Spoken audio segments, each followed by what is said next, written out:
Graça e paz, esse é o canal Fruto da Vida e hoje nós iremos iniciar uma série de estudos na parábola do Filho Pródigo, parábola essa que está localizada no Evangelho de Lucas, capítulo 15, e eu tenho certeza que vai ser maravilhoso, porque quando nós olhamos ou lemos essa parábola de uma forma muito superficial, nós não conseguimos extrair toda a sua riqueza, tudo aquilo que Jesus de fato queria dizer. Né? E no decorrer desses vídeos eu tenho certeza que você vai aprender muito. Obviamente a gente não vai conseguir esgotar toda a sua riqueza, tudo aquilo que de fato ela nos traz e nos ensina, mas eu tenho certeza que vai agregar muito ao seu conhecimento, à sua vida espiritual. E no vídeo de hoje eu quero focar um pouquinho no contexto histórico, falar para quem que Jesus falou isso, por qual motivo, qual era o objetivo central dessa parábola. Nós sabemos que pela cronologia bíblica dos evangelhos, Jesus já estava no final de seu ministério. O ministério de Jesus ele sempre foi regado a multidões.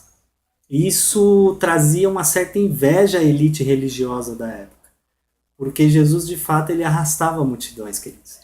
E Jesus, ele, né, no meio dessa multidão, ele estava rodeado de pecadores e publicanos, pessoas que eram excluídas, pessoas rejeitadas, que para a elite religiosa essas pessoas não poderiam de forma alguma alcançar a benevolência, a bondade de Deus, o favor de Deus.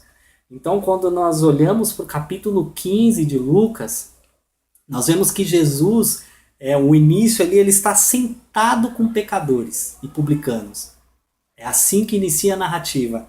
Ora, chegavam-se a ele todos os publicanos e pecadores para ouvi-lo.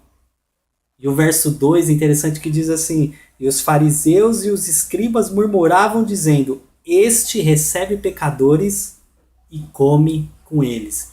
E nós sabemos, querido, que o fato de você se assentar e comer com pessoas naquele contexto era algo muito assim importante, era algo, um momento de comunhão. Então, para a elite religiosa, para os publicanos, os fariseus, isso era inadmissível.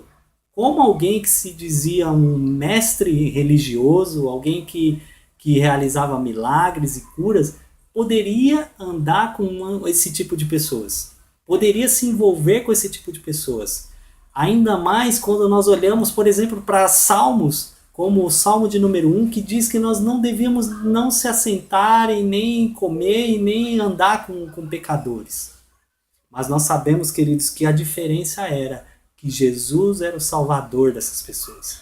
Jesus ele não se assentava com essas pessoas para escarnecer junto com elas, para se envolver numa piadinha, como nós vemos muitas vezes em rodas no nosso trabalho, na nossa faculdade. Não, Jesus era o centro da conversa.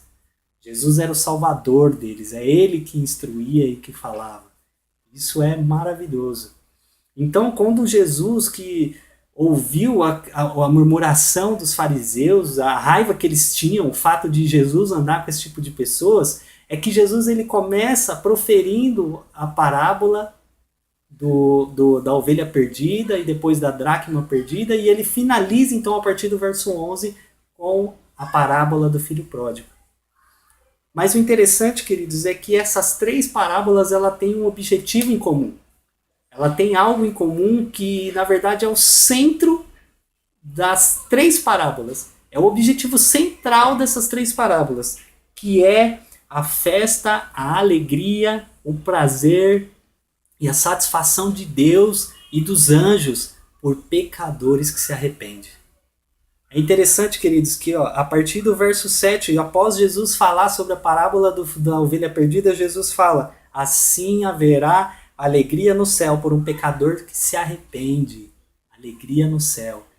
Ele termina também o verso 10, após falar da parábola da dracma perdida, falando assim, assim digo-vos, a alegria na presença dos anjos de Deus por um só pecador que se arrepende.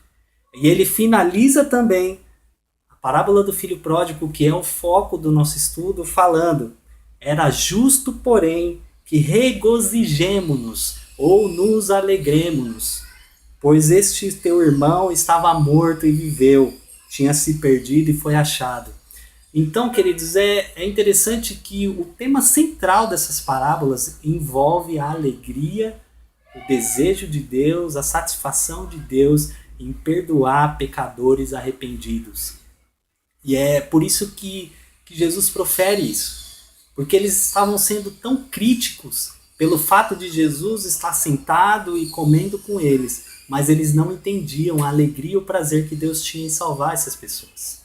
Eles não entendiam que é exatamente esse tipo de pessoas que reconhecem que não merecem, que não são nada, é que Cristo tem prazer em salvar, é que Deus tem prazer em salvar. Pessoas que reconhecem que são pecadores e que se arrependem dos seus pecados.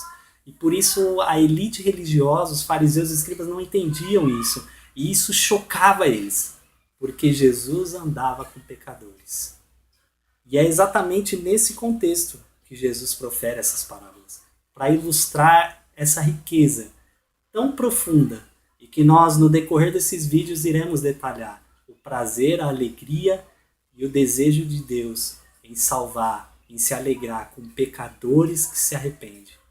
Se você, queridos, deseja mergulhar comigo nessa parábola que é tão rica em detalhes e saber um pouco mais dos envolvidos dela, o que cada personagem representava, o que as suas atitudes poderiam trazer de consequências e ocasionar, de repente, coisas que para aquele contexto seriam inadmissíveis, não deixa de curtir esse vídeo, de se inscrever no nosso canal. Isso é muito importante para a divulgação deste conteúdo, que eu tenho certeza que vai te abençoar, vai abençoar outras vidas. Amém? Deus abençoe e até o próximo.